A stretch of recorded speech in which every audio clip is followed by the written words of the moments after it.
this hour in Britain, where US President and First Lady Melania Trump are now being welcomed at Windsor Castle by King Charles and Queen Camilla in the Green Drawing Room, where a special exhibition is on display to celebrate the historic US-UK relationship.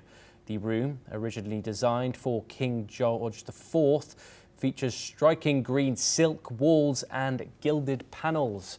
Highlights include early American artifacts such as 1624 edition of General History of Virginia by John Smith and original watercolours by Mark Catesby.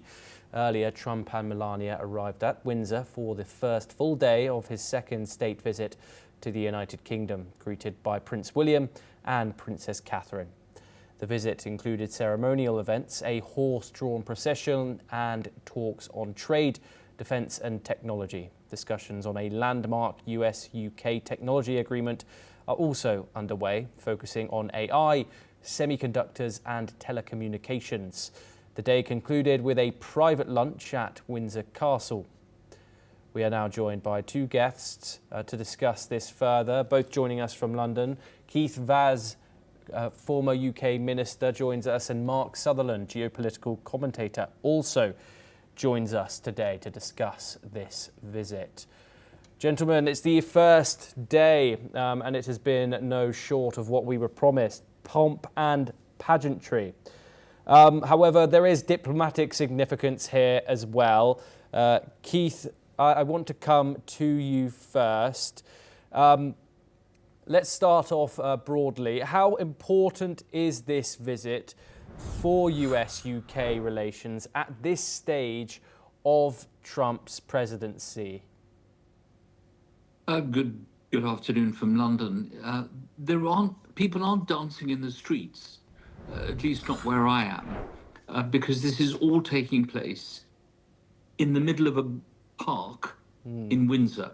So the public aren't really involved in this. In terms of significance, it is significant that it's his second visit. Most presidents only come once. And when they come again after they've left office, they have tea in an informal basis with the monarch. So in terms of the status of the visit, it's unusual to get a second invitation. But of course, it is unusual for a president to get elected again after having lost an election. So to that extent, it's never happened before. And that's why he's been invited again. Donald Trump certainly will see this as an opportunity to put away the troubles from the United States and come here and be treated, well, like royalty. After all, you don't get the chance of going into a stagecoach very often. It's usually the big beast, his car, or Air Force One. So a coach is slightly different, but it's a coach going around a park where there is actually nobody watching you except officers of particular regiments. So there is no doubt it's wonderful pictures, and it will go down very well with his base. But in terms of practicalities, it's difficult to know how the dial will be moved because, of course, we have a constitutional monarch and therefore the king cannot make any decisions of any kind. That will happen when Donald Trump goes to Downing Street, if indeed he goes to Downing Street. We don't know whether he will or not, because obviously we haven't seen the schedule. If he does, then the whole of London will be closed down. I think they're trying to avoid that. That's why it's all happening in Windsor. But this was an invitation given some time ago with great drama, because we know that the president likes a bit of drama, and somebody has advised him, maybe the former ambassador Peter Mandelson or somebody else, who knows, this is the best way to get Donald Trump happy and excited. Yes. But there are big questions that have to be answered. After all, King Charles is also the King of Canada. And as we know, President Trump wants Canada to become the 51st state. So although he's in the United Kingdom, King Charles is still the king of a country that Donald Trump wants to take over. Yes, Mark Sutherland, I want to bring you in here. The UK and the US relationship is often referred to as the special relationship.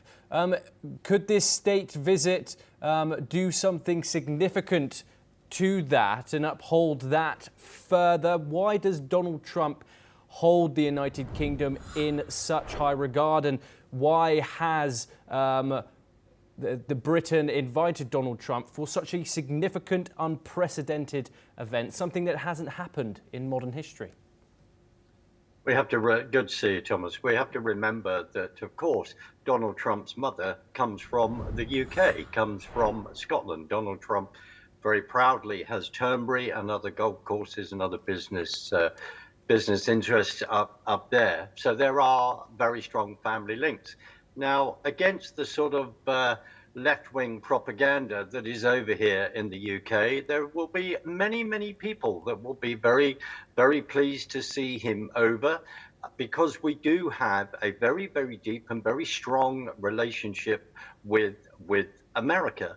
And this particular visit, yes, King Charles invited him. We remember when Keir Starmer, as well as he's defending free speech in the White House, handing over a piece of paper with great plomp saying, King Charles wants to invite you over.